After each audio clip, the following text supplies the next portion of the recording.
اور میرے پاس جس کے مطابق وزارت دفاع نے بھی وڈرا کیا ہے یہ والا ریویو جو ہے نظر ثانی. میدان کے اندر جو پارٹیاں نظر ثانی چاہتی ہیں وہ صرف 2 رہ گئی, ایک ایم کیو ایم اور ایک جناب شیخ رشید صاحب.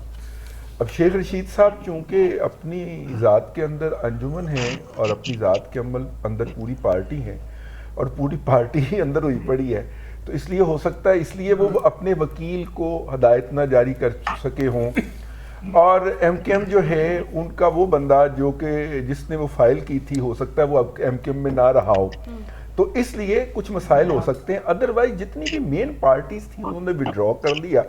ظاہر ہے پھر لازمی تھا کہ وہ پوچھتے کہ پھر اس پہ عمل درآمد کیوں نہیں ہوا.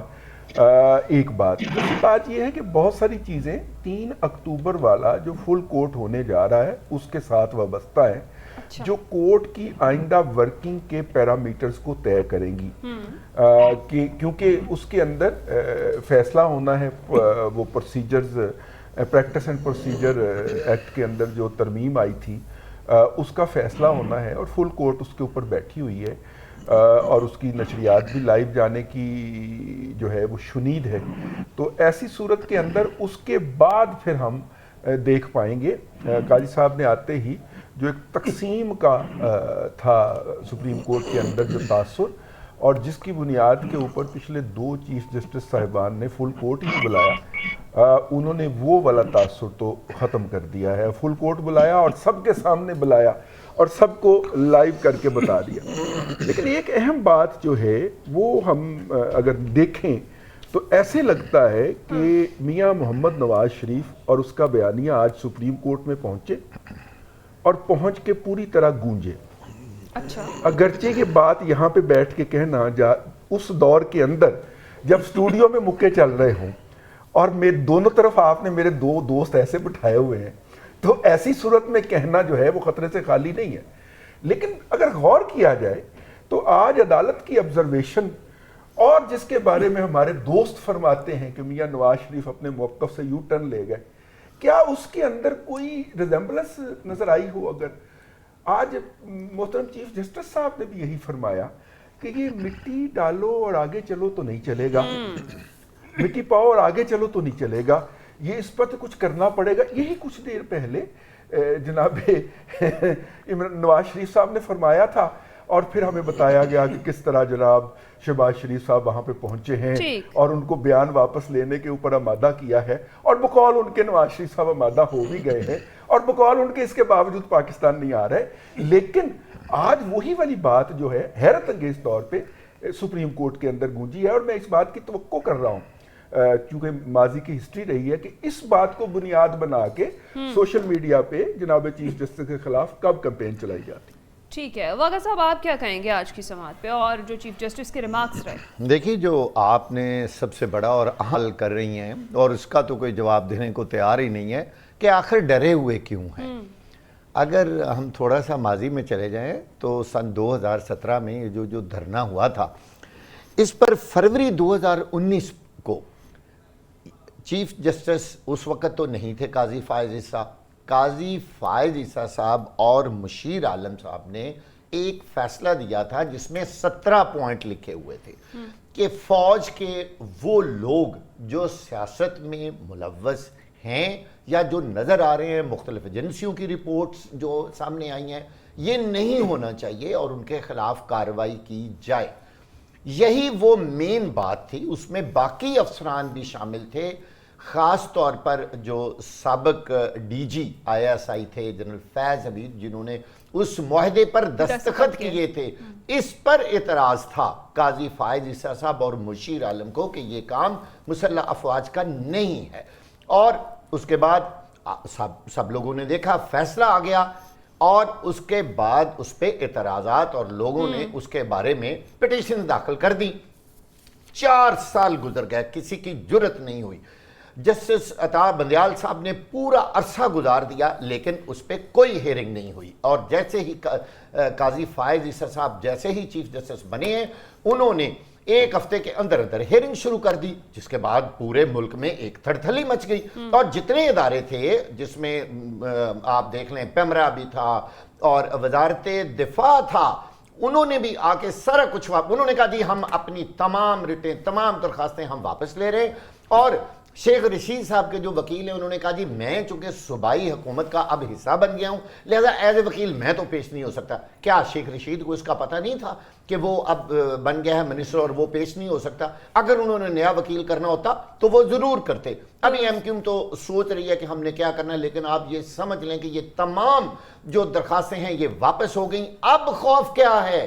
اب خوف یہ ہے کہ جو آپ کے اٹارنی جنرل آف پاکستان ہیں انہوں نے بھری عدالت میں کہہ دیا ہے کھڑے ہو کے کہ حکومت پاکستان ان 17 نکات پر عمل کرے گی اور ان افسران کے خلاف کارروائی کرے گی. اور اس میں یہ واضح کیا گیا ہے، چیف جسٹس آف پاکستان نے کہا کہ یہ حکم ان افسران کے لیے تھا جو اس وقت آرمی چیف تھا یا اس وقت جو لوگ تھے ان کو ہم نے ہدایات جاری کی تھی. لہٰذا اب ظاہر ہے جو موجودہ حکومت ہے وہ جب اس پہ عمل درآمد کرے گی تو پھر ہلچل تو مچے گی نا پاکستان میں، پھر ترتھلی بھی مچے گی. آپ اب دیکھنا یہ ہے کس کس کے خلاف کارروائی ہوتی ہے. ایک آخری بات جی، یہ جو درخواستیں واپس لینے کا واضح مطلب ہے کہ جو اس وقت فیصلہ ہوا تھا اس کو قبول کر لیا گیا اور وہ تمام نکات پر حکومت اب عمل درآمد کرے گی. یہی تڑتھلی ہے اور یہی اس وقت اصل مسائل ہیں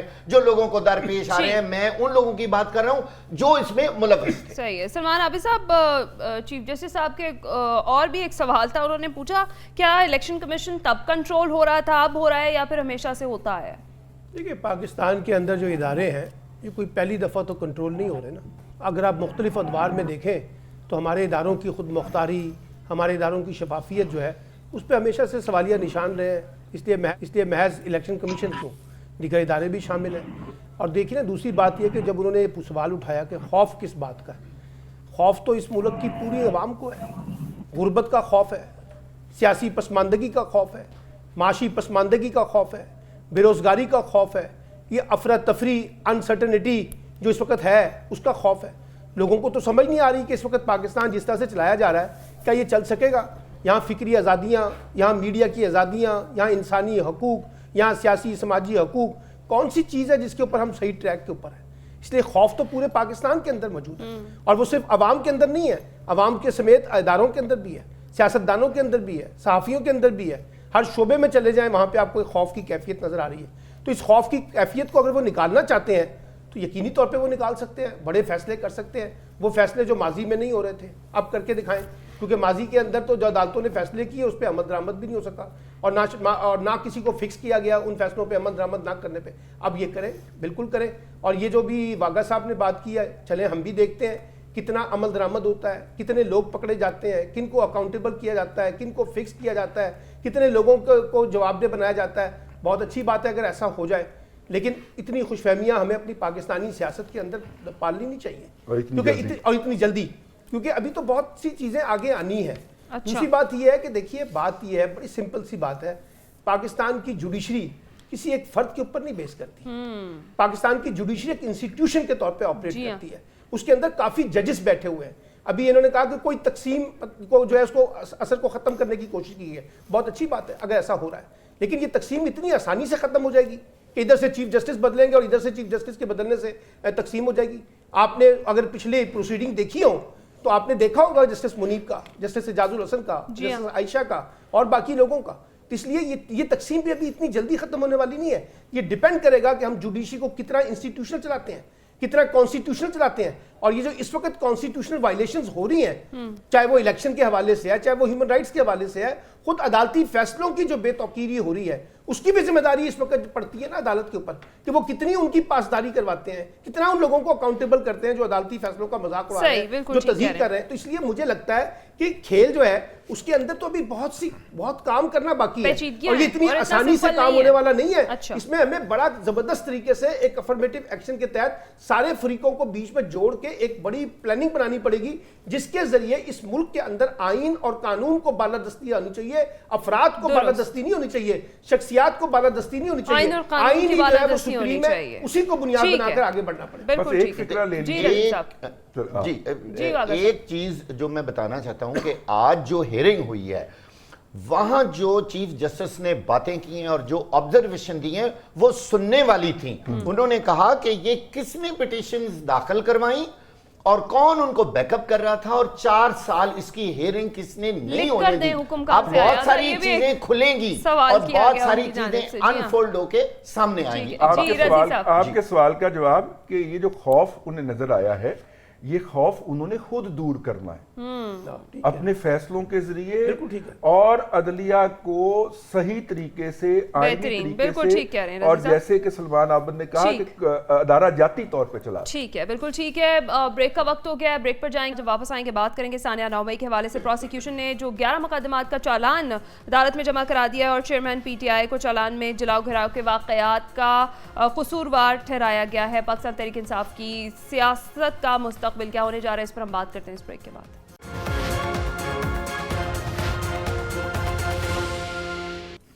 ویلکم بیک ناظرین. بریک پر جانے سے پہلے ہم بات کر رہے تھے سانحہ 9 مئی کے حوالے سے. پروسیکیوشن نے 11 مقدمات کا چالان جو ہے وہ خصوصی عدالت میں جمع کرا دیا اور چالان میں چیئرمین پی ٹی آئی کو جلاؤ گھراؤ کے واقعات کا قصوروار ٹھہرایا گیا ہے. سلمان عابد صاحب, کیا مستقبل دیکھ رہے ہیں پاکستان تحریک انصاف کا اس کے بعد آپ؟ دیکھیں بات یہ ہے کہ جتنے بھی مقدمات ہیں ان کا فیصلہ تو قانون نے کرنا ہے, عدالتوں نے کرنا ہے. اور اب تک جب سے 9 مئی ہوئی ہے اس وقت سے لے کے اب تک بہت سے ایسے لوگ ہیں جن کے مقدموں کے چالان بھی پیش نہیں کیے گئے. اب ان پہ دہشت گردی کی دفعات تو سب پہ لگائی گئی ہیں, صرف عمران خان پہ نہیں بلکہ یاسمین راشد, محمود الرشید, اعجاز چودھری, باقی سب جتنے بھی لوگ ہیں, جتنے بھی لوگ پکڑے گئے ہیں ان پہ کسی نہ کسی شکل میں دہشت گردی کی دفعات شامل ہیں. اب یہ قانونی مقدمہ ہے, قانون اس کا اپنا راستہ خود اختیار کرے گا کہ وہ واقعی ملوث ہے تو کیا ایویڈنس ہے اور کیا ایویڈنس نہیں ہے. لیکن ایک بات تو واضح ہے جو میں بار بار کہتا رہتا ہوں ان پروگراموں کے اندر کہ سیاسی جماعتیں اور سیاسی قیادتیں اس طرح کے قانونی مقدمات سے ختم نہیں ہوتی. یہ ماضی کا تجربہ ہے, بھٹو صاحب سے شروع ہو جائیں, نواز شریف تک آ جائیں, نواز شریف سے عمران خان تک آ جائیں. یہ مقدمے اپنی جگہ اہمیت رکھتے ہوں گے لیکن سیاست کی جو اہمیت ہے وہ اپنی جگہ پر اہمیت رکھتی ہے. اور اب یہ جو فیصلہ ہے کسی کو ختم کرنے کا, سیاسی جماعت کو یا کسی سیاسی قیادت کو یا کسی فرد کو, اس کا فیصلہ تو انتخابات کے ذریعے ہوگا. جب وہ انتخابات ہوں گے تو دیکھیں گے کہ عوام جو ہے کس کو منتخب کرتے ہیں اگر انتخابات منصفانہ اور شفاف بنیادوں پہ ہوتے ہیں.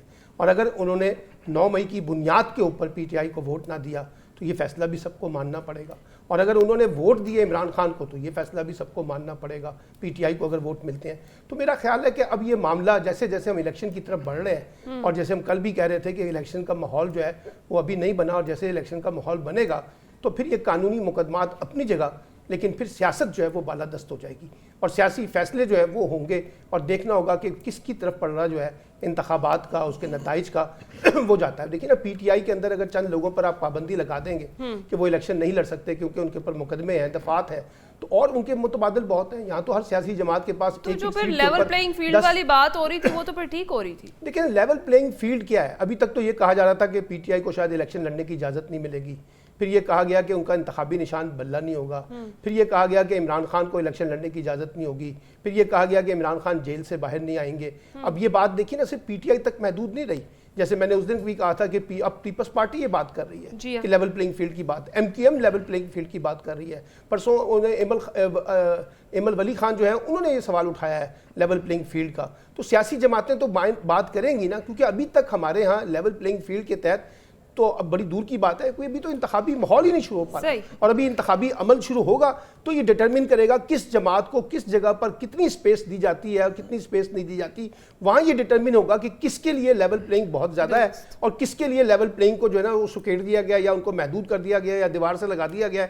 پھر اس کا ایک اپنا ایک ریئیکشن آئے گا. اور یہ بات ذہن میں رکھیے, ہم 2023 میں بیٹھے ہیں جہاں گلوبل دنیا ہے, گلوبل میڈیا ہے, انٹرنیشنل میڈیا ہے, اور یہ جو ابھی برطانوی سفارتکار اور امریکی سفارتکار پاکستان میں بیٹھ کے جس قسم کی سرگرمیاں کر رہے تھے کہ چیف الیکشن کمیشنر سے بھی مل رہے ہیں, آئی جی پنجاب سے بھی مل رہے ہیں, وزیر اعظم سے بھی مل رہے ہیں, وہ گلگت بلتستان بھی جا رہے ہیں, وہ گوادر بھی جا رہے ہیں, یہ ساری چیزیں ظاہر کرتی ہیں کہ ایک صورتحال تو نکل رہی ہے نا کہ اگر آپ نے الیکشن کرانا ہے تو آپ کو لیول پلینگ فیلڈ سب جماعتوں کے لیے